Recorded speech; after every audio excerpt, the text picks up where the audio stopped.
is a growing humanitarian and security crisis at our southern border. Every day, Customs and Border Patrol agents encounter thousands of illegal immigrants trying to enter our country. We are out of space to hold them, and we have no way to promptly return them back home to their country.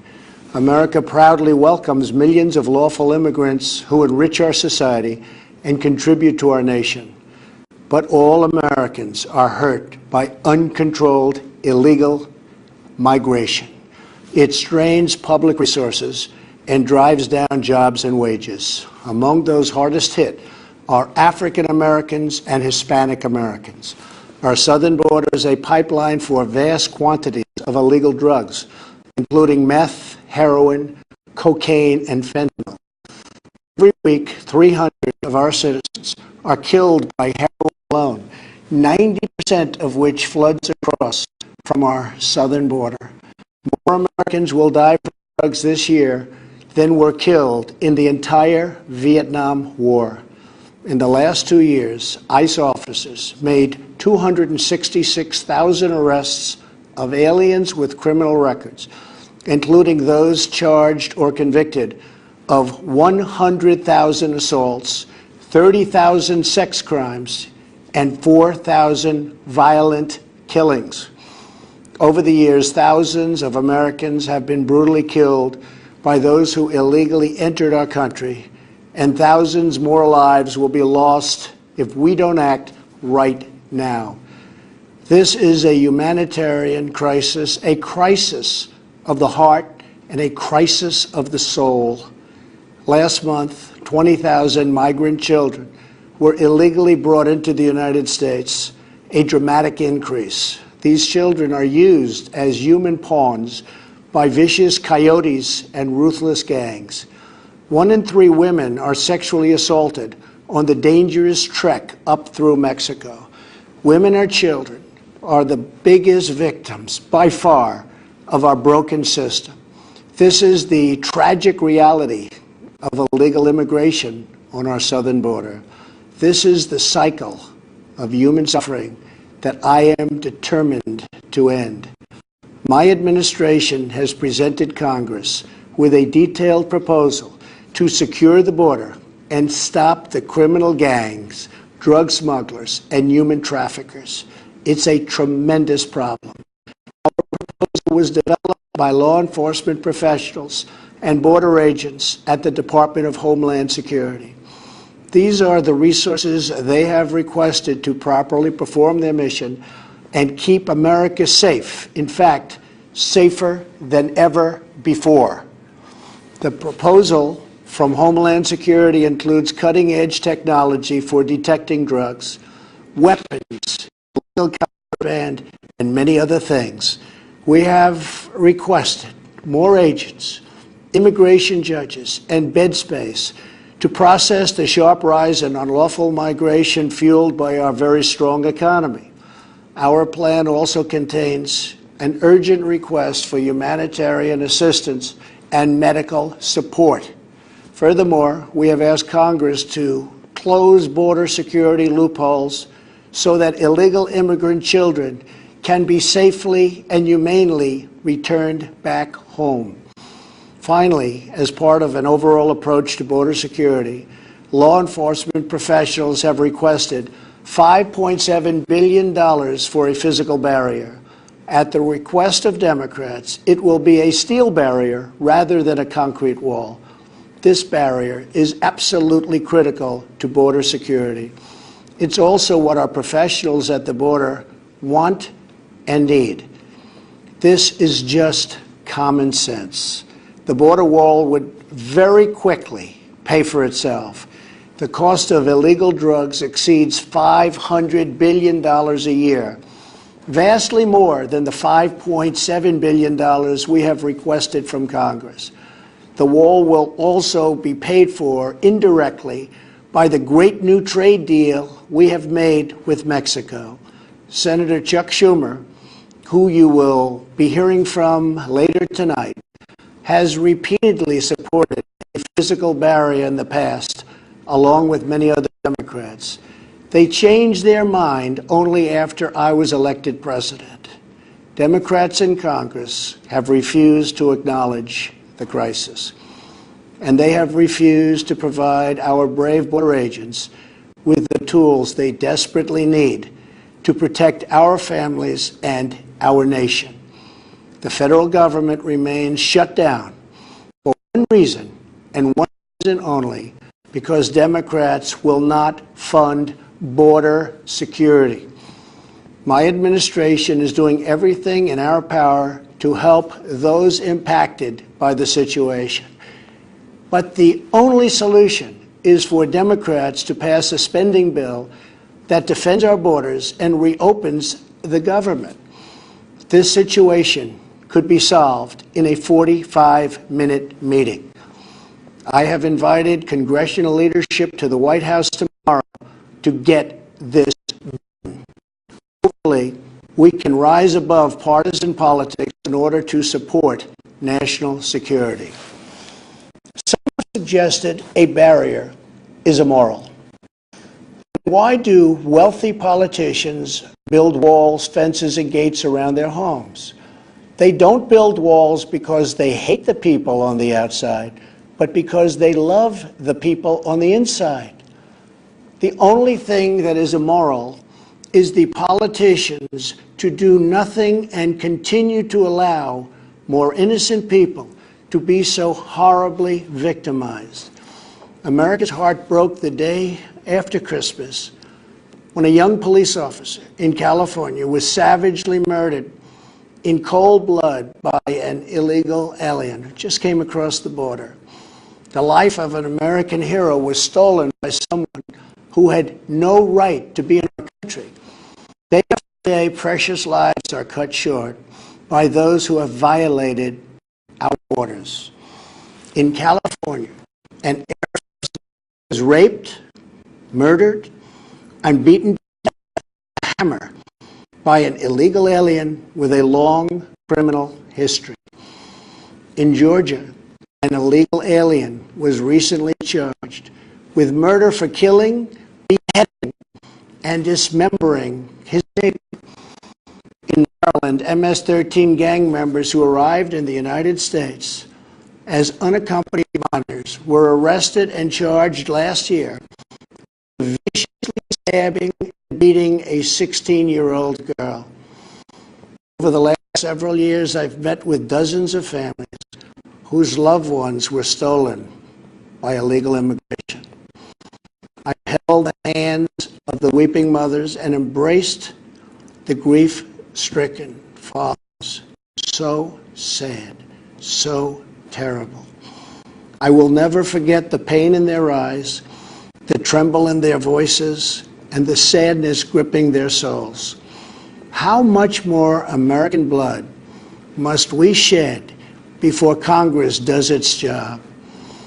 To those who refuse to compromise in the name of border security, I would ask, imagine if it was your child, your husband, or your wife whose life was so cruelly shattered and totally broken. To every member of Congress, pass a bill that ends this crisis.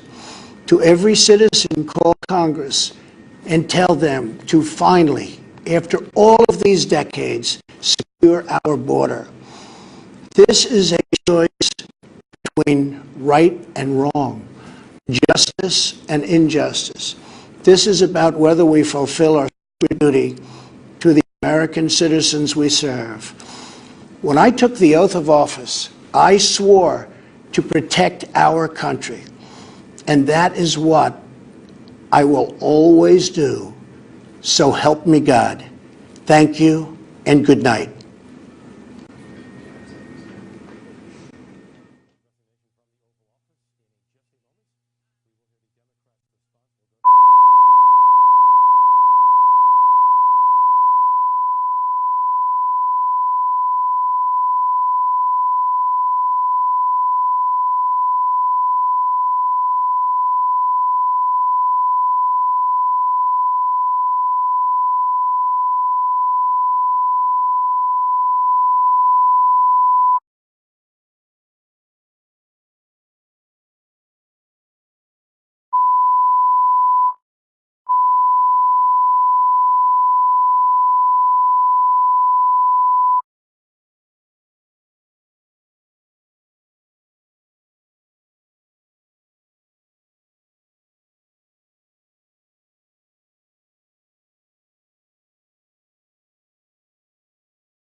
of the American people.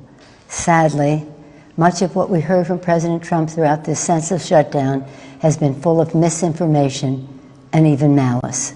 The president has chosen fear. We want to start with the facts.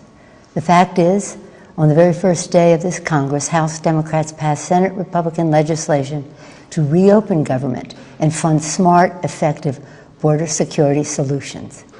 But the president is rejecting these bipartisan bills which would reopen government over his obsession with forcing American taxpayers to waste billions of dollars on an expensive and ineffective wall, a wall he always promised Mexico would pay for.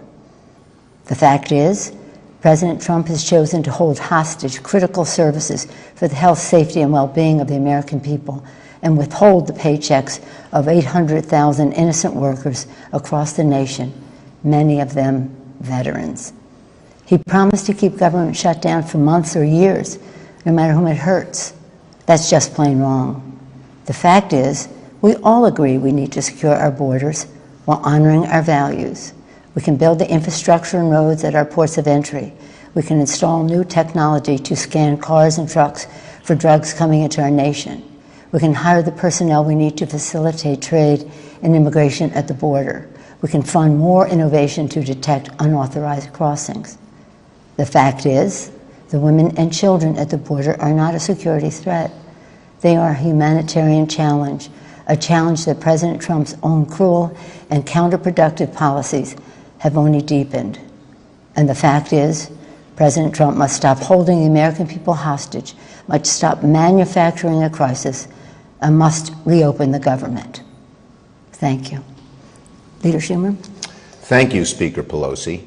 My fellow Americans, we address you tonight for one reason only. The President of the United States, having failed to get Mexico to pay for his ineffective, unnecessary border wall, and unable to convince the Congress or the American people to foot the bill, has shut down the government. American democracy doesn't work that way. We don't govern by temper tantrum. No president should pound the table and demand he gets his way, or else the government shuts down, hurting millions of Americans who are treated as leverage.